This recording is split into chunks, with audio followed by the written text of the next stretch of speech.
My neighbor pretended I hit her with my car. Now I'm being sued for everything I own. I'm a 36-year-old guy, and until this year, I thought my biggest problem with my neighbor, Carol, was her constant gossiping. She's in her mid-50s, lives across the street, and has a reputation for stirring up drama in the neighborhood. I always kept things polite, smile, wave, small talk, because I didn't want trouble. But then one ordinary evening, she turned my entire life upside down. It was a Saturday. I had just pulled into my driveway after picking up groceries. As I parked, I noticed Carol standing near her mailbox. She gave me one of her usual looks, half suspicious, half judgmental, and then walked toward the curb. I thought nothing of it. I carried my bags inside and started unpacking, when I heard shouting outside. I rushed back out to find Carol on the ground, clutching her leg, screaming, "He hit me! He hit me with his car!" My blood went cold. Neighbors came running. Someone called 911. Carol pointed directly at me,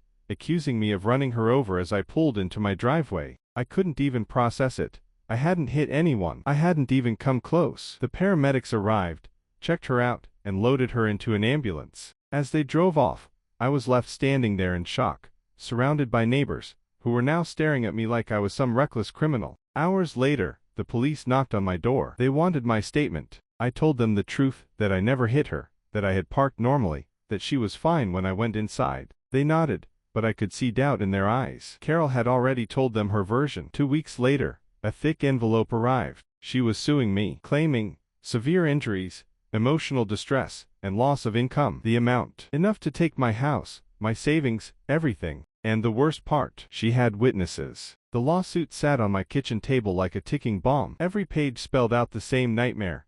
Carol claiming I had hit her with my car. Carol claiming she had life-altering injuries. Carol demanding hundreds of thousands in damages. Enough money to bankrupt me 10 times over. At first, I thought, this has to be a mistake. No court will take this seriously. But the more I read, the more I realized Carol knew exactly what she was doing. She had lawyered up, crafted her story, and, worst of all, she had witnesses. 2 neighbors, a married couple who lived next to her, had signed statements saying they saw me strike her near the curb. Reading their names made my jaw clench. They were the Parkers, quiet people who rarely even waved at me. Now they were suddenly Carol's allies. I felt sick. But the deeper I thought about it, the more sense it made. Carol had a long history of stirring up trouble. She thrived on chaos. Over the years, I'd seen glimpses of her tactics. Like the time she claimed the Johnson kids had stolen her garden gnome. She went door to door, telling everyone she had evidence. It turned out she had simply misplaced it in her shed. No apology. Or when she told the HOA president that Mr. Thompson's dog had bitten her. The poor guy almost lost his pet, until a neighbor produced security footage showing the dog never left his yard that day. She thrived on playing victim, twisting stories to suit her narrative. And now, she had escalated from petty lies to something that could ruin my entire life. I sat at the table that night, replaying the moment over and over in my head. Pulling into my driveway, Carol by her mailbox, her eyes following me, and then me walking inside, oblivious. 10 minutes later, she's on the ground screaming that I hit her. And then it hit me. She had planned it. She had waited until I pulled in. She had positioned herself perfectly. She had probably even told the Parkers to watch closely beforehand. The memory made my stomach churn. I had walked right into her trap. The next morning, I decided to dig. If Carol thought she could paint me as reckless, I would find every piece of evidence to prove her wrong. I started with my car. I photographed every inch of it. No dents, no scratches, not even a speck of paint transfer. Then I checked my dashcam. That little camera, tucked discreetly behind my rearview mirror, had been running the whole time. I pulled up the footage and watched, my pulse racing. And there it was,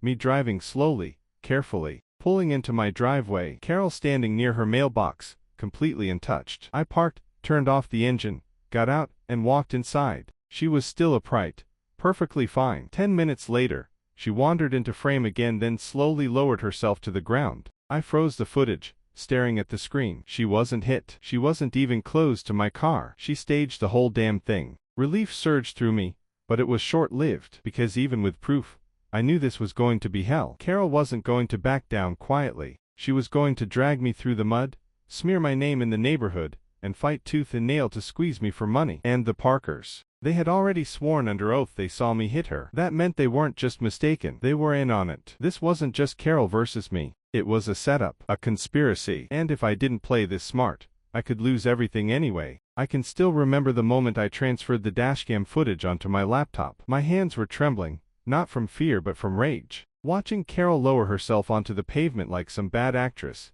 in a high school play made my blood boil. She had calculated this entire thing, every movement, every scream, every tear. And the Parkers, her witnesses, had backed her lie with sworn statements. The next morning, I took the footage straight to my lawyer, a sharp man named Harris who had been skeptical when I first told him the story. He leaned forward, watching the video frame by frame. First me pulling into the driveway, clearly nowhere near her. Then Carol standing by her mailbox, perfectly fine. Then, minutes later, her easing herself to the ground, glancing around before she began screaming. When the video ended, Harris leaned back in his chair and let out a low whistle. Well, your neighbor is a terrible actress. For the first time in weeks, I felt a flicker of hope. This is enough, right? I asked, my voice tight. She can't win with this. Harris nodded slowly. It's strong evidence. Very strong. But don't think for a second she'll just drop the case when we show this. People like Carol don't back down easily. She'll double down, try to poke holes,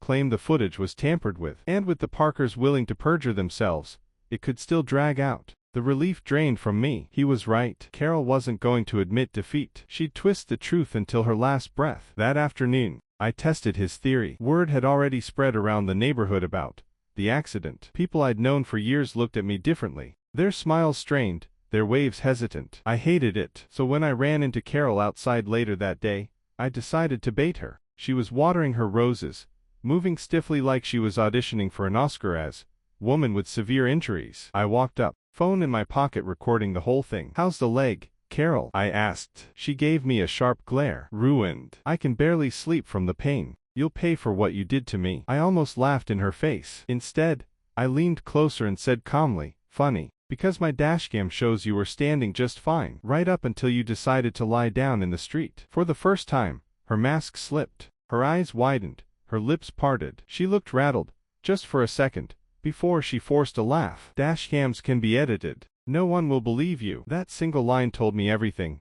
She knew she was caught, but she thought she could bluff her way out. That night, I shared the footage with a couple of trusted neighbors, not close friends, but people who'd known me long enough to doubt Carol's story. Their reactions were exactly what I needed. Shock, anger. One of them muttered, unbelievable. She's been pulling stunts for years, but this. Word started to spread again, but this time, it was my side of the story. Of course, Carol wasn't going to sit back while her lie unraveled. Within days, she escalated. She showed up at HOA meetings in a wheelchair, claiming she couldn't walk without assistance. She posted long rants on Facebook about being a victim of reckless driving, and how money can't heal the trauma, but justice can. And worst of all, she doubled down on her claim that the Parkers had seen everything. The Parkers, for their part, avoided me like the plague. They wouldn't look me in the eye, wouldn't speak to me, nothing, which only confirmed what I already knew. They were in on it. Maybe Carol promised them money, maybe she blackmailed them, I didn't know, but they were willing to lie under oath, and that terrified me. Meanwhile, Harris was preparing for war. We're not just going to defend against this, he told me. We're going to counter-sue for defamation and attempted fraud. If she wants a fight, we'll give her one. Hearing that gave me strength. I wasn't the victim anymore. I was going to turn the tables. But Carol must have sensed the shift, because her next move was the boldest yet. 2 weeks before the first court date, I came home to find a letter taped to my door. Inside was a note, handwritten in her neat, looping script, drop the dashcam footage. If you fight this, I'll make sure something far worse happens to you. Accidents happen every day. I sat on my porch, reading that line over and over, my blood running cold. This wasn't just a petty lawsuit anymore. Carol had crossed into threats. And at that moment, I realized I wasn't just fighting for my house or my savings. I was fighting for my safety, my reputation, my future. And if Carol thought she could scare me into silence, she had no idea how far I was willing to go to burn her lie to the ground. The first day in court felt surreal, like I was starring in some twisted play,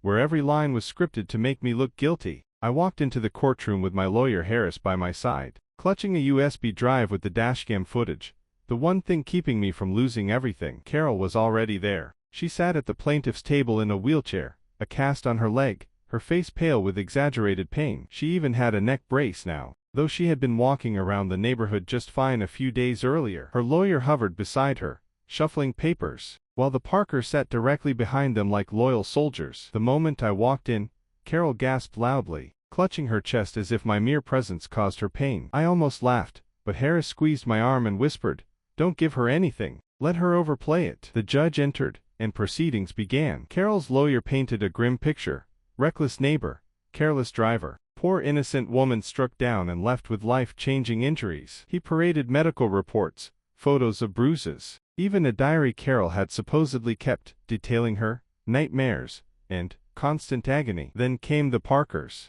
They took the stand and swore under oath that they saw me swerve toward Carol, knock her down, and drive off without checking on her. Hearing their lies spoken so confidently made my blood boil. I gripped the edge of the table until my knuckles turned white. Harris scribbled notes calmly, whispering, "Let them dig their grave." Finally, it was our turn. Harris stood, cleared his throat, and said, "Your Honor, everything you've heard so far is a performance. And like all bad performances, it falls apart when confronted with reality. We have that reality right here." He plugged in the USB drive. The lights dimmed slightly as the footage began to play on the large screen. At the front of the courtroom, there I was, pulling slowly into my driveway. Carol, standing by her mailbox, perfectly upright. No swerving, no collision, nothing. Just me parking. Then the timestamp ticked forward. 10 minutes later, Carol shuffled back into frame, glancing around before lowering herself deliberately onto the pavement. The audio even caught the moment she began screaming. The courtroom erupted.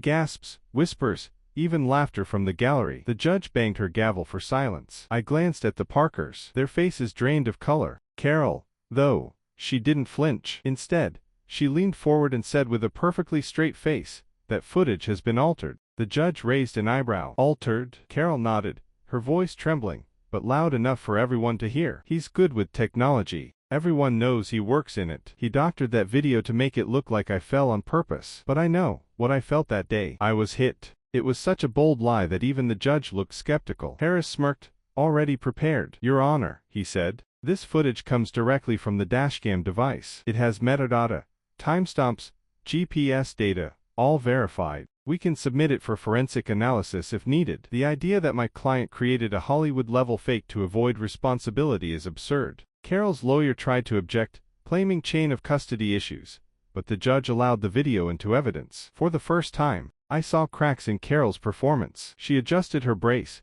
fiddled with her cast, and avoided eye contact. The jury had seen the truth. No amount of theatrics could erase what was on that screen. But the day wasn't over. When court adjourned for lunch, Carol wheeled herself dramatically past me, leaning close enough to whisper, "Enjoy your little victory. I'll find another way to ruin you." My blood ran cold. Outside the courthouse, neighbors, who had come to watch, approached me. Some patted me on the back, muttering, "We knew she was trouble." Others looked uneasy, clearly afraid of choosing sides in a neighborhood war. By the time I got home that evening, my street felt divided. Some people waved at me, for the first time in weeks. Others, the ones who still lingered in Carol's orbit, looked at me with suspicion. The neighborhood gossip mill was in full swing. But as I sat in my living room that night, I realized something important. Carol wasn't just fighting a legal battle. She was fighting a social one. She wanted to poison the community against me, to isolate me, to make me the villain even if the court cleared me. And the worst part, she wasn't finished. If she was willing to fake an accident, and swear to it under oath,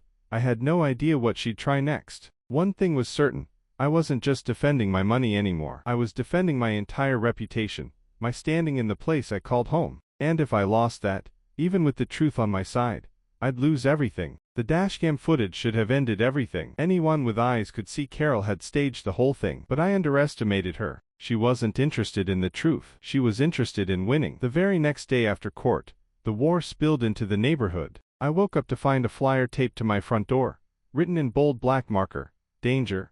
Reckless driver lives here. Protect your kids and pets." The same flyer was stuffed in mailboxes up and down the street. Carol had gone door to door the night before, spreading her poison. By afternoon, someone had spray painted, "Liar," across my mailbox in red paint. It was surreal. One week, I was just another guy mowing his lawn, nodding politely to neighbors. The next, I was public enemy number one, thanks to Carol's lies. But then, something interesting happened. People who had seen the dashcam footage, through word of mouth, started to push back. Mrs. Hernandez, who lived 3 doors down, marched across the street and tore down one of Carol's flyers in front of everyone. "You're sick, Carol," she shouted. "Everyone knows you faked it. I saw the video." That moment cracked the illusion. Some neighbors started whispering, shifting uneasily when Carol passed. Others still clung to her side, too afraid, or too stubborn, to admit she was lying. By the time we were back in court, the tension was boiling over. Carol showed up again in her wheelchair, her fake cast,